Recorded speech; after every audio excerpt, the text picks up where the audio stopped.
தமிழகமெங்கும் கிளைகள் கொண்ட Annamalai institute of hotel management and hospital management படிப்பில் சேர்வதற்கான அட்மிஷன் நடைபெறுகிறது. பைக் டாக்ஸி சேவைகளுக்கு அனுமதி வழங்குவது குறித்து மத்திய மாநில அரசுகள் பதில் மனு தாக்கல் செய்ய மதுரை உயர்நீதிமன்றம் அமர்வு உத்தரவிட்டுள்ளது. மதுரையை சேர்ந்த நவீன்குமார் உயர்நீதிமன்றம் மதுரை அமர்வில் பைக் டாக்ஸி சேவைகள் தொடர்பாக பொதுநல வழக்கு ஒன்றை தாக்கல் செய்திருந்தார்.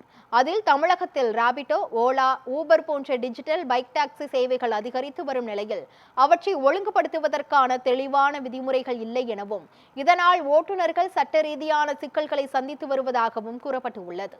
இந்த வழக்கை விசாரித்த நீதிபதிகள் சதீஷ்குமார் மற்றும் ஜோதிராமன் அமர்வு பைக் டாக்ஸி சேவைக்கு அனுமதி வழங்கலாமா என்பது குறித்து அரசின் நிலைப்பாடு என்ன என்று கேள்வி எழுப்பினர். மேலும் மத்திய மற்றும் மாநில அரசுகள் பதில் மனு தாக்கல் செய்ய உத்தரவிட்டு வழக்கை ஒத்திவைத்தனர்.